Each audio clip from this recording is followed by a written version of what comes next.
Is your health thriving, or is it merely surviving? Welcome to Thriving with Chiropractic, where we unpack conditions and lifestyle challenges in order for you to be the best version of health you can possibly be. I'm your host, Dr. Mosier, and my beautiful co-host is my wife, Ellen. Join us on this journey to thrive. Hey folks, Dr. Mosier here, and I am with Dr. Eli Voyles. Well, hello folks, it's great to be here. I know this guy because I used to work with him, but guess what? It's so much nicer being with him in his office today for his birthday. Yes. I am 33 years young today. Yep. You look like you're 18. Thank you. Buttering me up will get you far. I know. That's what I'm practicing on at school. So how far along are you in school? So I'm actually at Life University, for you guys that don't know. That's in Atlanta, Georgia. We do 14 total quarters of school, and I just completed my 5th quarter. So that means that it's a quarter system, meaning that you have, just like a dollar, there's 4 quarters in a year. So we do school every single quarter, and then we get small breaks in between. That's the reason I'm here in Salem right now. I'm on my summer break. But I just finished up my 5th quarter, and I'll be going to my 6th quarter. So I'm about halfway through school. I got about a year and a half left. Nice. So, do you feel like you're learning a lot? Yeah, absolutely. So, it's a tremendous place because I love chiropractic, obviously. And so, for me, I went to school to be a journalist, studied journalism at Ball State University, and then switched careers, really, to study chiropractic. So, going into school, the only class that I had science credit-wise was astronomy. So, that's not great for your body. So it was brand new for me. I was learning all kinds of science, and for me it was like learning no science and then going to the highest level of science classes you could possibly have.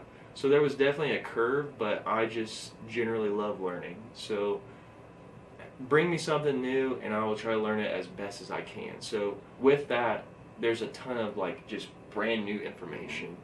But then I think just being living in Atlanta, I actually live in Marietta, so it's about 20 minutes north of Atlanta. But living in there, it's a new learning experience just being around that culture and then meeting new people. A lot of people on my campus are not from Georgia. They'll be from Germany, Puerto Rico, different countries in the States. So as far as overall learning, I learned a lot about chiropractic, obviously, but I've learned a lot about life and people and interacting as well. Nice.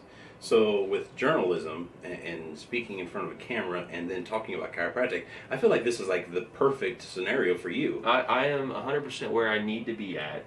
I tell people all the time in school, my undergrad degree was teaching me how to tell a story, and my graduate degree is telling me what to tell that story about.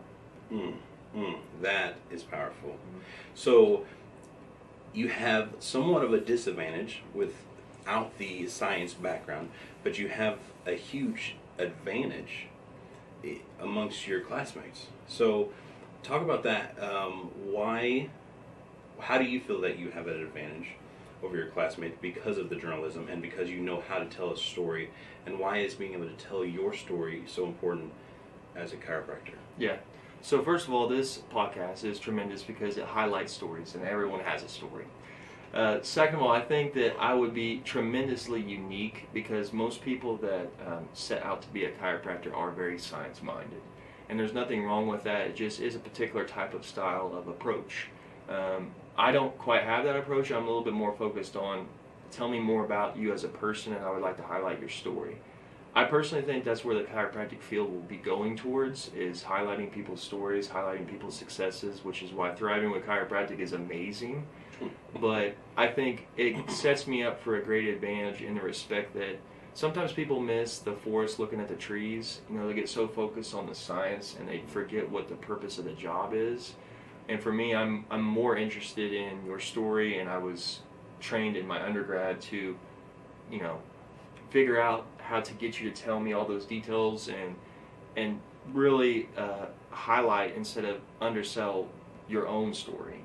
And for me, I think that makes me tremendously unique because, as Chris knows, and any chiropractor that's listening now, you have to wear a tremendous amount of hats to be a chiropractor. It's business owner, it's the actual adjusting chiropractor, being the doctor, and also teaching, but also being somebody that can be a community resource and be able to like go out, give speeches, do podcasts and things like that.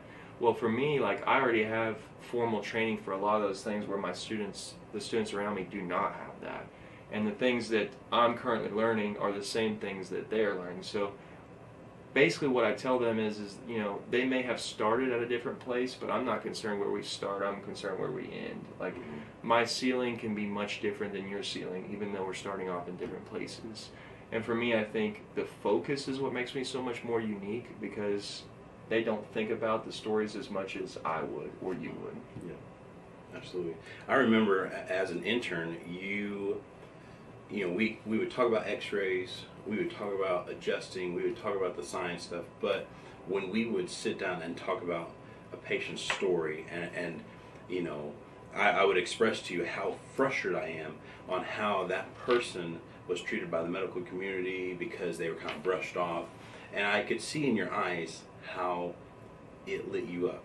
I think there's something super important that I hope I instilled in you, I hope, is that people don't care how much you know until they know how much you care. And that's a quote, I believe, from John Maxwell, but it's true.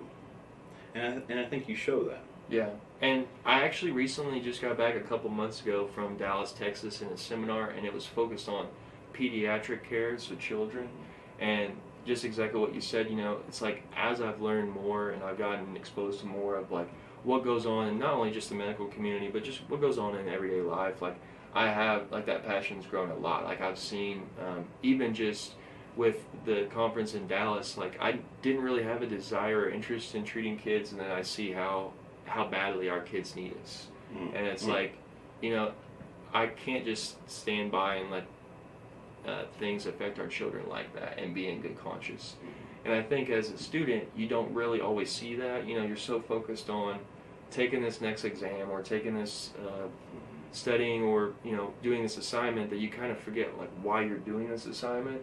And at the end of the day, it's for those kids, because I don't really enjoy school all the time. So if I didn't have a goal that I was looking towards doing or a purpose for doing it, it would make school so much harder. Yes. Well, and we were just discussing this earlier, and I think this is a good point for the audience, is, as a student, let's talk about anxiety and depression for a second, because I want to connect the dots, if that's okay. Because so much of anxiety and depression is you're so inwardly focused on yourself, on your situation. Well, a student inwardly focused on yourself and your situation, and it's very stressful, especially chiropractic school. But you're able to, even though you're stressed, think about who you're going to affect down the road. And I think, and this is kind of, I'm deviating from our conversation, but for folks that are suffering with anxiety and depression, because that is truly the epidemic of epidemics, right, is focusing on serving others and being that light. I think you are a light, and I hope the listeners that are watching know that they can be a light too. Yeah, and I think that's part of like my goal as well. Like I like to have fun and joke a lot, but at the same time, I don't really think I'm anything special. I think that part of the reason that I've been put in this place is to let everyone know that it's completely capable for them to do the exact same thing. And I think, like what Chris was saying with anxiety and depression, I think a lot of that does stem from selfishness, because that's the root of that cause, right? But I think that can be easily mended if you find a purpose. And it's very difficult to find that. It's not something that's going to be really easy. And I was lucky enough to stumble upon Chris's office and get to actually see it. And then once I found that purpose, man, it was like, I've experienced anxiety and depression in my life, but once I found chiropractic, it seems like it's not even that big of a deal. Like it's gone in back seat because I finally figured out what I was supposed to be doing and helping. So I think exactly what you said, serve people, and you get out of this selfish mindset, and it's going to take away a lot of the anxiety and depression. Yeah. There's a lot of power in that, in serving others. Well, sir, it is so good to have you on the show. I'm looking forward to your graduation day. I'm probably gonna do like body paint. Okay. I'm gonna be in the stands. Air horns. Yeah. Oh yes. Okay. But I'm super proud of you, and I hope you know that. I do, and I appreciate you always letting me come in here. I appreciate the crowd for listening. And thank you guys for tuning in to Thriving with Chiropractic. Thank you for joining. We truly hope Thriving with Chiropractic is making a positive impact on your health and wellness. Please comment and share this episode. We would love to hear from you. And as always, remember, your story